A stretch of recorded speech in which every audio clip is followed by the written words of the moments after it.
మనుషుల జీవితంలో ఎన్నో సుఖాలున్నాయి. ధనం అనే సుఖం, పరివారం అనే సుఖం, వైభవం అనే సుఖం. కానీ ఒక సుఖం మాత్రం ఎక్కువ మంది మనుషులను ప్రభావితం చేస్తుంది. కానీ ఆ సుఖంతో వాళ్లకు అసలు అవసరమే ఉండదు. అదే పరనిందా సుఖం. అంటే ఒక వ్యక్తిని నిందించటం, అలానే వారి గురించి తప్పుగా మాట్లాడటం. ఆ వ్యక్తి మీకు నచ్చని వ్యక్తి, కానీ ఎంతో మంది మనుషులకు ఈ పని చేయటం అంటే ఎంతో ఇష్టం. అది అస్సలు మంచిది కాదు. ఎందుకంటే దీనివల్ల మీ సమయాన్ని, మీ ఊర్జని, మీలోని సకారాత్మక శక్తిని మీకు మీరే పాడు చేసుకుంటున్నట్టు. అలాగే వీటన్నింటి అవసరం మీకు ఎంతో ఉంది.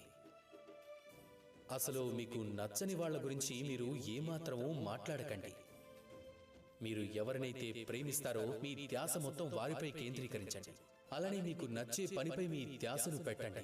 మీరు ఏదైనా వస్తువుని ప్రేమిస్తే దానిపై పెట్టండి. మీ లక్ష్యంపై పెట్టండి, అనవసర విషయాలపై కాదు. అలా చెయ్యటం వలన మీ జీవితంలో మీ ధ్యానం మీ జీవితాన్ని ఇంకా శ్రేష్టంగా మార్చే ఆ వస్తువులపైనే నిమగ్నమై ఉంటుంది. అలాగే చేయండి. అప్పుడు మీ జీవితం ఇంకా అందంగా మారిపోతుంది.